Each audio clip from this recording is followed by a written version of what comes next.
Timnas Indonesia Senior telah resmi mengumumkan bahwa mereka akan menjalankan pemusatan latihan selama 10 hari menjelang laga melawan Timnas Cina. Kompetisi liga yang sudah mulai berakhir membuat Patrick Kluivert dan jajaran kepelatihan skuad Garuda Senior dapat mengumpulkan beberapa nama pemain kunci untuk pemusatan latihan ini.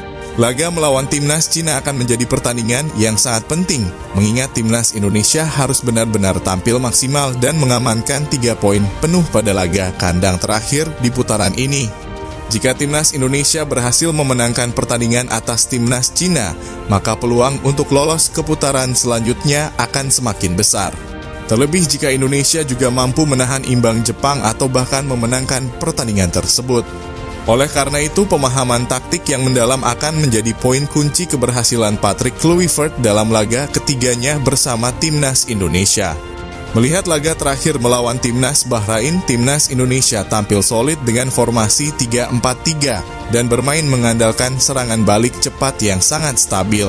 Maka dapat dipastikan skuad senior kali ini juga akan menerapkan taktik serupa demi meningkatkan chemistry mereka, terutama dengan datangnya beberapa nama pemain baru.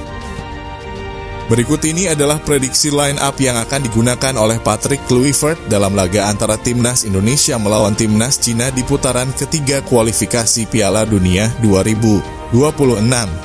Pada laga ini, Patrick Kluivert diprediksi akan menggunakan formasi terbaiknya, yaitu 3 bek, 4 gelandang, dan 3 penyerang. Posisi kiper akan diisi oleh Emil Audero dari Palermo FC. Absennya Martin Paes akibat akumulasi kartu kuning pada laga melawan Bahrain menjadi angin segar bagi Emil untuk memulai debutnya bersama Timnas Indonesia. Ini bagaikan mimpi yang menjadi kenyataan sebab nama Emil Audero sudah masuk dalam daftar naturalisasi sejak tahun 2019. Kini pemain kelahiran Mataram itu akan memulai langkah barunya di Stadion Gelora Bung Karno. Dari segi kualitas, Emil tidak kalah dari Martin Paes.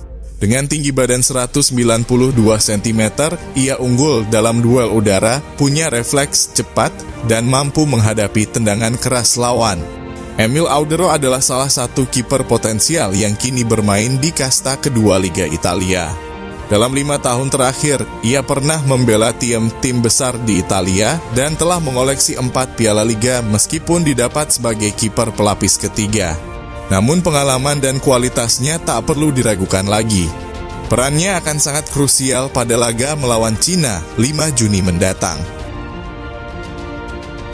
Di sektor bek tengah ada Jay Itzes, Mads Hilgers, dan Justin Hubner.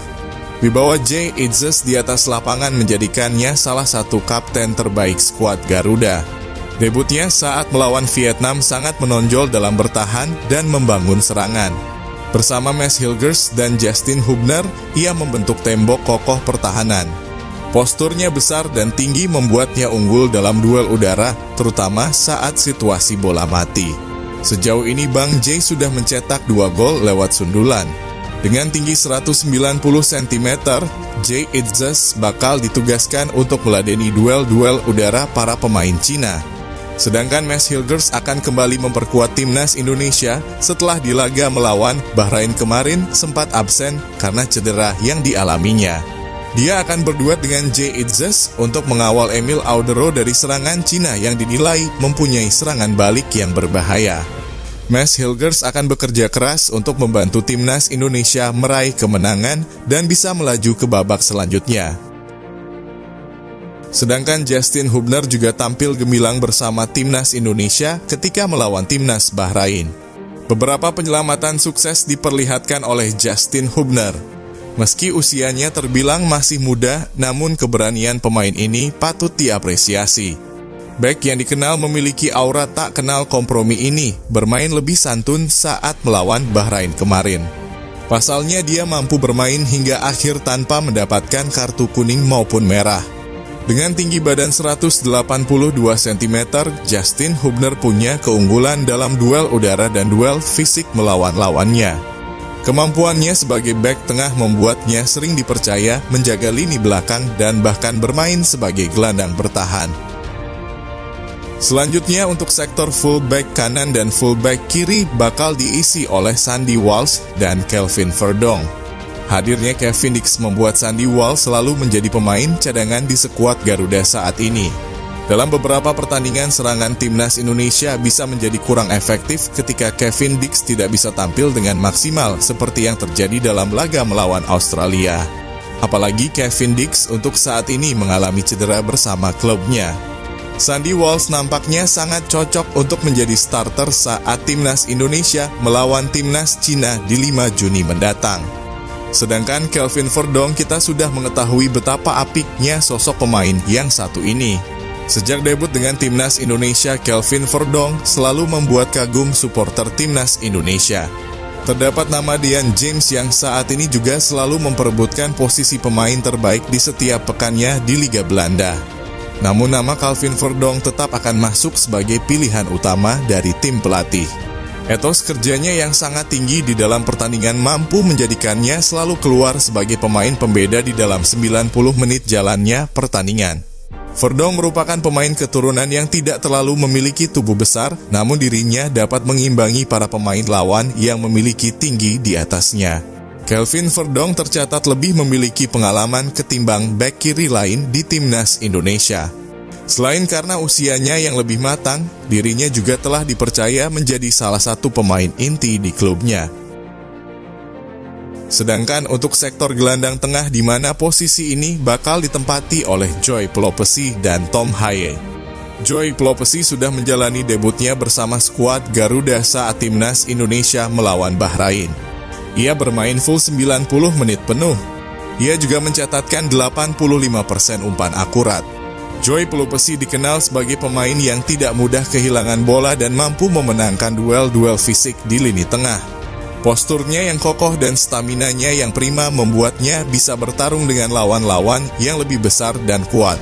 Selain itu, dengan hadirnya Joy Pelopessy, permainan Tom Haye akan lebih fokus dalam menyerang dan memberikan umpan manis kepada penyerang Garuda yang berada di pertahanan lawan. Lanjut untuk sektor penyerang ada Liano Reinders, Ragnar Oratmangon, dan Ole Romeni.